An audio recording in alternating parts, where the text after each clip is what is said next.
¿Qué tal? ¿Cómo están? Espero que se encuentren muy bien. Y les doy la bienvenida a este primer curso de Introducción a la Lógica Matemática. En este curso vamos a abordar temas de cálculo proposicional, cálculo de predicados y por último estaremos viendo demostraciones de proposiciones y teoremas matemáticos. El temario, junto con bibliografía adicional en la cual se basa este curso, si quieren ver más detalladamente los temas que se van a abordar en este curso, se encuentran en la descripción de este video. Bien, sin nada más que decir, vamos a comenzar con los primeros temas del curso. Vamos allá. El primer tema con el que vamos a comenzar va a ser el de proposiciones. Pero antes tenemos que saber que por medio de nuestro lenguaje, es decir, el lenguaje humano, nosotros podemos formar estructuras gramaticales a las cuales llamamos oraciones. Puedo decir como ejemplo de una oración, ayer fui a la tienda a comprar unos huevos, o en una tarde estaba caminando por la calle y me encontré con 50 centavos tirados en el piso. O también otra oración puede ser, hoy es un bonito día. Pues bien, estas oraciones se clasifican en distintos tipos, en el cual solo vamos a destacar tres. Bien, he escrito aquí un diagrama en el cual se pueden ver los tres tipos de oraciones que vamos aquí a destacar. Y bueno, uno de esos tipos de oraciones son las de tipo exclamativo. Estas oraciones me van a expresar lo que es un sentimiento u una emoción. Aquí como ejemplo he escrito la oración, hoy es un bello día. Ahora, las oraciones de tipo imperativo se van a reconocer porque esta siempre se expresa un comando o una orden. Como ejemplo he escrito aquí la orden tráeme el café. Y por último, y la más importante, porque van a ser las oraciones con las que vamos a estar trabajando durante el curso, son las de tipo declarativo. Estas oraciones son importantes ya que estas me van a expresar un hecho o una situación de la realidad de forma objetiva. Y como ejemplo he escrito aquí la oración Marte es un planeta. Ahora bien, ¿por qué estas oraciones van a ser importantes? Porque estas, como podemos observar, pueden tomar un valor de verdad. Es decir, estas oraciones pueden ser verdaderas, como en este caso Marte es un planeta, esto es verdadero, como también pueden ser falsas. Como por ejemplo, si en vez de que yo escribiese aquí que Marte es un planeta, yo pude haber escrito aquí que Mercurio es una banda de rock, por ejemplo, y entonces ahí, a menos de que sí exista dicha banda, entonces la oración va a ser verdadera, pero si no es el caso, entonces la oración va a ser falsa. Bien, ahora bien, de todas estas oraciones, las únicas que nos van a interesar van a ser las oraciones de tipo declarativo. Esto a consecuencia de lo que acabamos de decir, ya que estas oraciones nos expresan un hecho de la realidad, además de que pueden tomar un valor de verdad, es decir, pueden ser verdaderas o pueden ser falsas. Eso sí, como nota, estas oraciones no pueden ser ni verdaderas ni falsas al mismo tiempo. Bien, una vez dicho esto, a la lógica le va igualmente a interesar solo este tipo de oraciones y en vez de llamarlas oraciones o enunciados, las vamos a denominar como proposiciones. Y ahora, pues vamos a descartar aquellas oraciones que sean de tipo exclamativo y de tipo imperativo. Y cualquier otra oración que no sea de tipo declarativo. Bien, ahora, una vez dicho lo anterior, entonces nosotros podemos entender a las proposiciones como enunciados declarativos o oraciones declarativas en las cuales se expresan hechos, los cuales estos pueden ser ya sea verdaderos o falsos, y además una cosa que aquí se me olvidó escribir es que estos enunciados pueden afirmar o pueden negar aquellos hechos o situaciones que me están expresando dentro de la oración. Bien, ahora vamos con temas de notación, es decir, de escritura. Y es que ocurre lo siguiente. Y es que nosotros podemos denotar a las proposiciones escribiendo su contenido, es decir, la oración completa. Pero esto puede resultar engorroso si tenemos que trabajar con más de una proposición, y ya ni hablemos de cuando estemos en el cálculo proposicional, es decir, cuando estemos calculando los valores de verdad de las proposiciones. Esto se vuelve bastante más engorroso de lo que ya puede ser. Entonces, para evitar esto, se hace lo siguiente.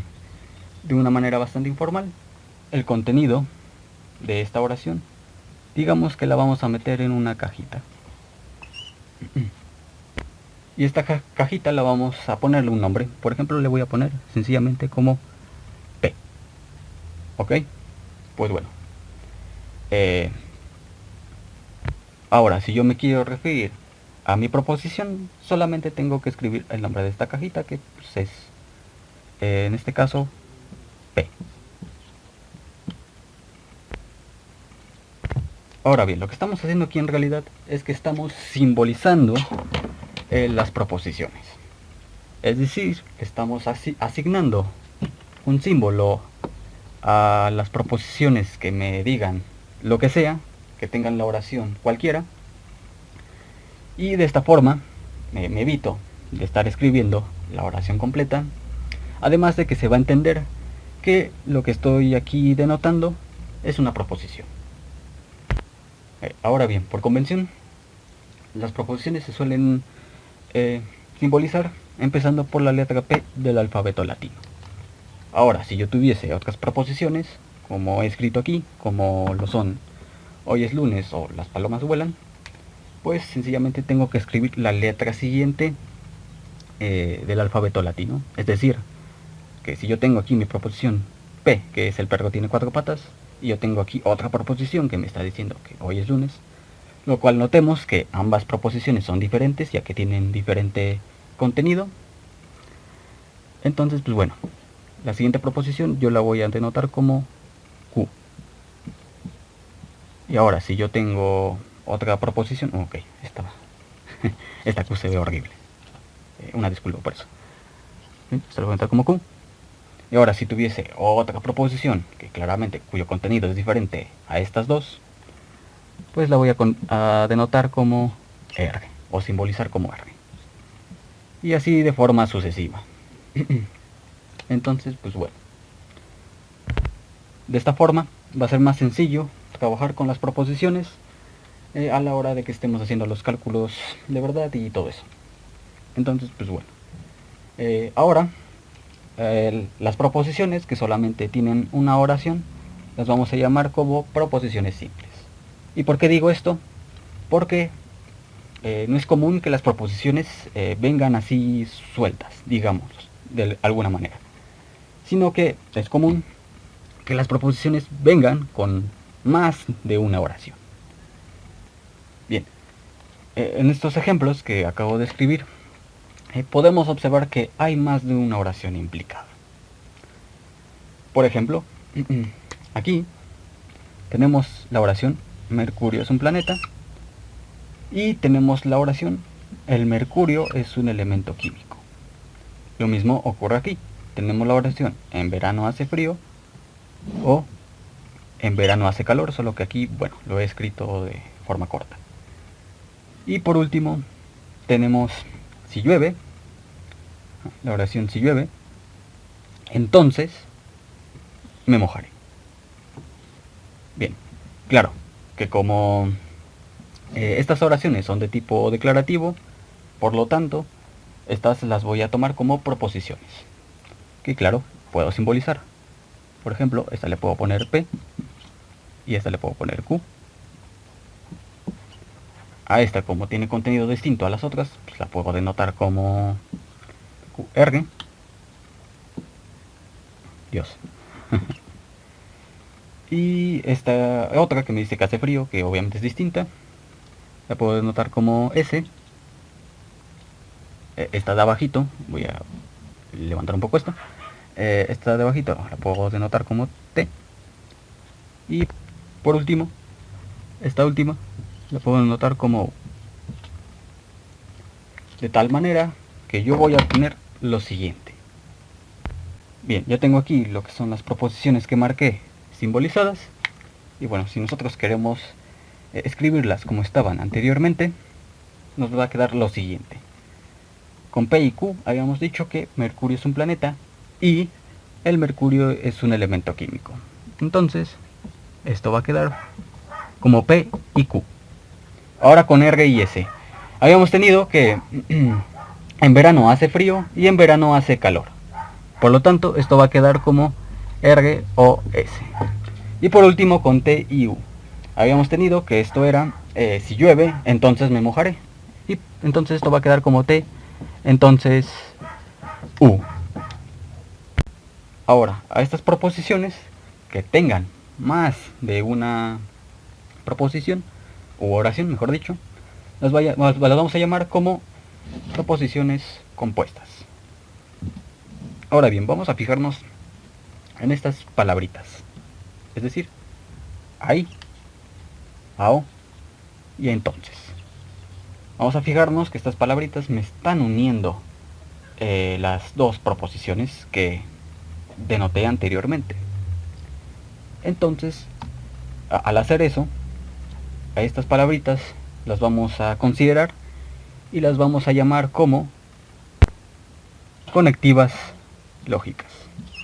Ahora bien, esto es importante ya que estas conectivas no funcionan de la misma manera y además nos van a arrojar a la hora de que estemos calculando los posibles valores de verdad, me van a arrojar un valor distinto de verdad. Vamos a ver eso en el siguiente tema, que es conectivas lógicas.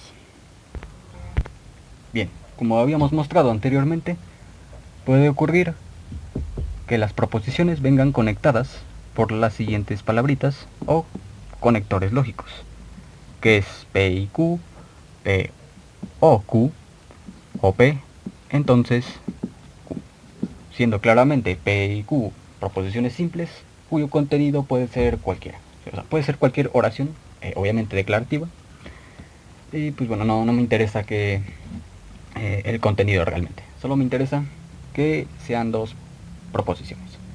Entonces pues bueno, como habíamos mencionado anteriormente, estas funcionan de forma distinta, ya que estas me pueden arrojar un distinto valor de verdad dependiendo de los valores que tomen ambas proposiciones o una sola proposición. Pero antes de ver eso,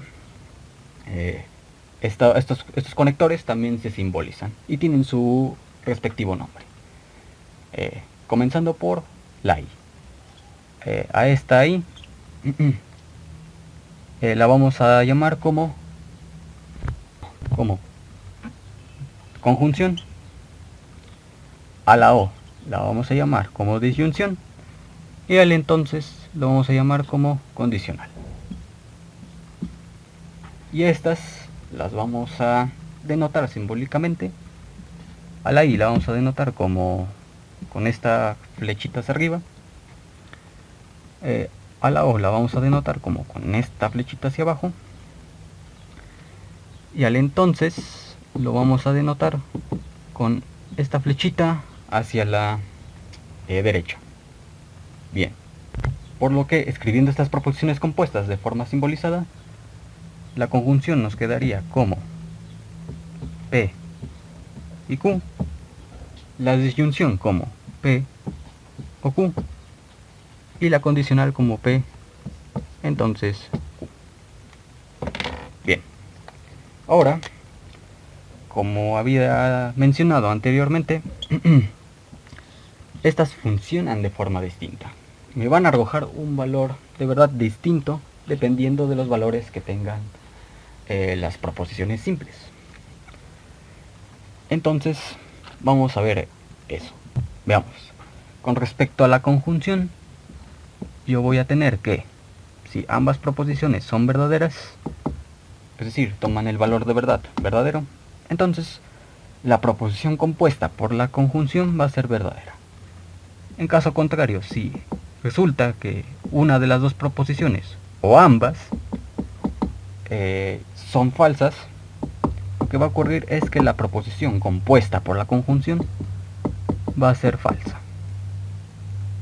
Bien, eso es lo que ocurre con la conjunción. Ahora veamos qué pasa con la disyunción. Pues ocurre lo contrario. Y es que si tengo que ambas proposiciones toman el valor de verdad verdadero, entonces la proposición compuesta por la disyunción va a ser verdadera. Ahora, si ocurre que alguna de las proposiciones es falsa, pues la proposición aún así va a seguir siendo verdadera. Solamente va a ser falsa si ambas proposiciones son falsas. Como podemos ver, la conjunción y la disyunción, digamos que son inversas, ¿no? O sea, ocurre el caso contrario. La conjunción solamente va a ser verdadera si ambas proposiciones van a ser verdaderas. Y la disyunción, bueno, aquí me equivoqué, el símbolo es este. Y en la disyunción, esto va a ser falso si ambas proposiciones van a ser falsos. En caso de que no ser así, la disyunción va a ser verdadera. Bien, ahora veamos qué ocurre en el caso de P entonces Q, es decir, en el condicional. Va a ocurrir que si ambas son verdaderas, entonces pues claramente esto va a ser verdadero. Pero si ocurre que si P es verdadero pero Q es falso, la condicional va a ser falsa. Pero si ocurre que P es falso pero Q es verdadero, la condicional va a ser verdadera. Y mejor o peor aún, si ambas proposiciones son falsas, esto también es verdadero. Bien, aquí pasa algo especial. Y es que hay motivos, hay razones para considerar a la condicional con estos valores de verdad. Ya que pues sí puede resultar contraintuitivo de que si P, ¿no? que si alguna de las proposiciones llega a ser falsa, entonces esto tiene que ser falso sí o sí, ¿no? Pero no. Además de que hay que decir que cuando ocurren estos casos, se va a decir que la condicional es superficialmente verdadera. O sea, no se va a considerar, digamos, verdadera de forma absoluta, sino de manera superficial. Ya veremos esto cuando estemos en el tema, seguramente, de equivalencias lógicas. Bien, claro, estos no son los únicos conectores que existen. Hay más. Vamos a ver otros dos más que son importantes, claro que sí.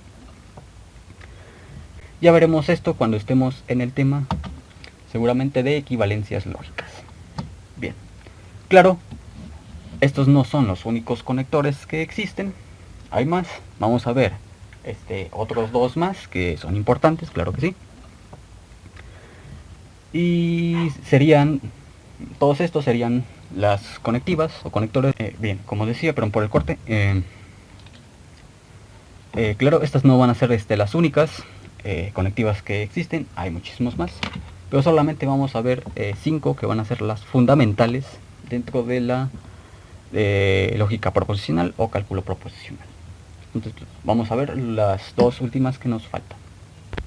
Bien, he escrito aquí otras dos oraciones, las cuales pues, nuevamente contienen dos proposiciones simples, pero ahora vemos que las conectivas son solo sí y no.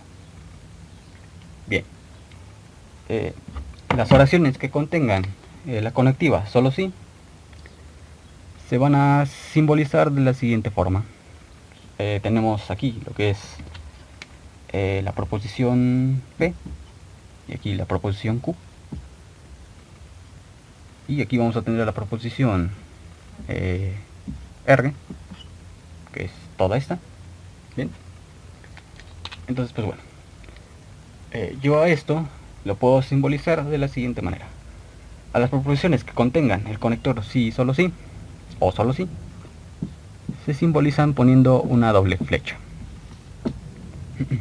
Y las proposiciones que me nieguen algún hecho o una situación, como es la situación con esta proposición, con esta oración, se van a simbolizar poniendo ya sea el símbolo de la virgulilla más el símbolo de la proposición. Bueno, aquí era R, una disculpa, aunque da lo mismo, es lo mismo, R. O se puede poner este otro simbolito que no sé cómo se llama realmente, pero igual, denota lo mismo, denota que se está negando la proposición. Bien. Igualmente estas dos conectivas funcionan de forma distinta, me van a arrojar valores distintos de verdad dependiendo de los valores que tomen. En este caso ambas proposiciones, y este va a ocurrir un caso especial, y es que me va a cambiar los valores de verdad. Es decir, que si yo tengo la bicondicional, que es así como se llama este conector, va a ocurrir que si ambas proposiciones son verdaderas, entonces la bicondicional va a ser verdadera. Ahora, si ocurre que una de ellas es falsa, entonces claramente la proposición va a ser falsa. Ahora, si pasa que ambas proposiciones son falsas, entonces la proposición va a ser verdadera. Aquí tenemos nuevamente un caso especial en el cual pues, es contraintuitivo, ya que uno llegaría a pensar aquí nuevamente que si ambas son falsas, entonces la proposición tiene que ser falsa. Pero bueno, nuevamente esto ya lo veremos cuando estemos viendo equivalencia lógica. Ahora, en el caso de la negación, a partir de ahora voy a usar lo que es este simbolito, porque es el más común y es el que más he usado en mis cursos de lógica.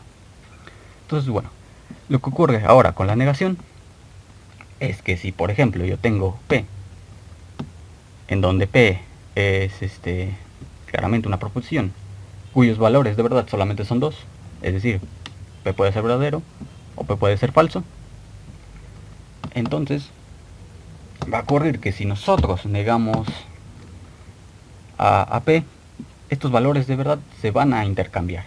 Es decir, que si P es verdadero, entonces su negación va a ser falsa.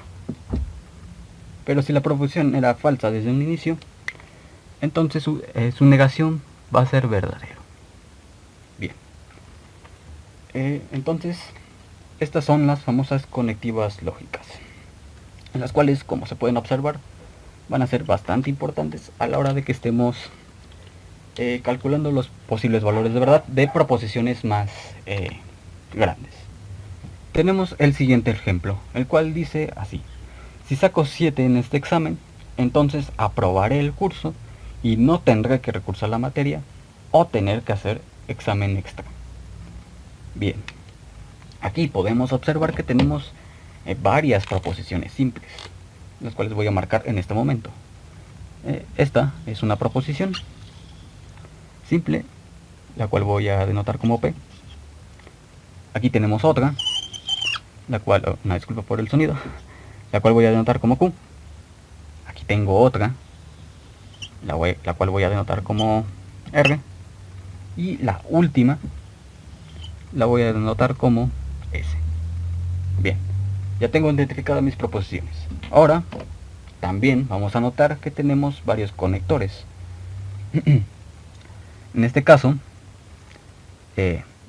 tenemos el conector entonces, el conector y, no y o.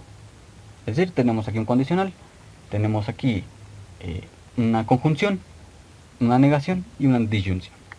Bien, ya habiendo identificado las proposiciones y los conectores, entonces yo ya puedo proceder a simbolizar toda esta frase. Entonces, esto va a quedar de la siguiente manera: P, entonces Q, y negación de R, o S. Bien, ahora vamos a darnos cuenta que aquí tenemos un orden en esta en esta oración, en esta proposición compuesta. Y vemos que lo que primero que se menciona es que si saca 7 en el examen, entonces va a aprobar el curso. Entonces lo primero que está ocurriendo lo vamos a encerrar entre paréntesis. Ahora, lo que sigue es que después de que va a aprobar el curso, me está diciendo que no va a tener que recursar en la materia o tener que hacer examen. Entonces lo siguiente que va a ocurrir es esto, que igualmente lo vamos a encerrar con paréntesis. Y por último, ya esto ya por comodidad o convención, todo esto lo vamos a encerrar entre corchetes. Bien, ahora, ¿por qué se está haciendo esto? Pues ocurre que, al igual que con el álgebra, nosotros si tenemos una expresión como 2 por 3 más 7 dividido entre 5, pues bueno, si yo tengo una expresión así, vemos que esto es ambiguo porque esto se puede hacer ya sea empezando por la multiplicación y luego sumando, o se puede empezar. Una disculpa, se me cortó la grabación. Bueno, como decía, que aquí, como ocurre con el álgebra, es que si tenemos una expresión así, esto es ambiguo, porque no sabemos qué es lo que primero se va a hacer. No sabemos si primero se va a hacer la multiplicación, o primero la suma, o primero la división. Para esto existe el famoso PEMDAS, ¿no? Que no es nada más ni menos que la jerarquía de operaciones, la cual me dice que primero la potencia, bueno, no, primero son los paréntesis, luego son los exponentes y bla bla bla, ¿no? Y pues bueno, si nosotros queremos indicar que el orden de las operaciones es distinta, pues sencillamente tenemos que poner paréntesis, corchetes y llaves, ¿no? Pues lo mismo aquí va a ocurrir en el cálculo proposicional. Como decía, en lógica proposición ocurre lo mismo. Si yo tengo algo como esto,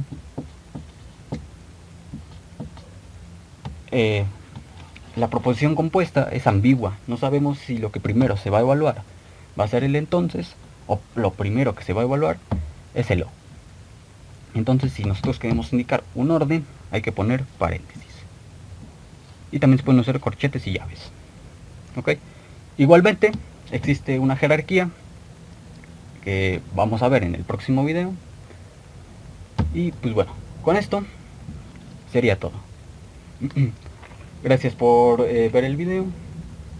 Cualquier comentario, sugerencia o retroalimentación que quieran dar, adelante, eso es bienvenido, siempre y cuando sea con respeto. Y pues nada, esto sería todo por ahora.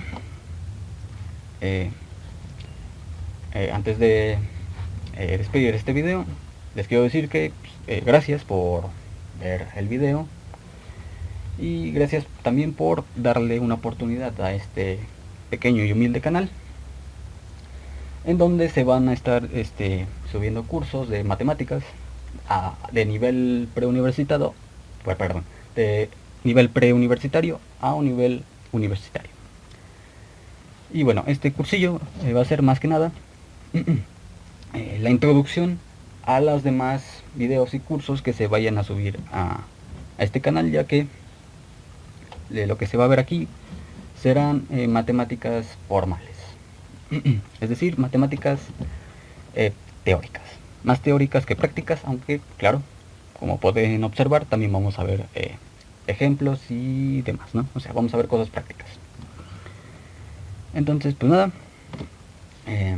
gracias por ver el video y nos vemos en el siguiente video. Que estén bien, hasta la próxima.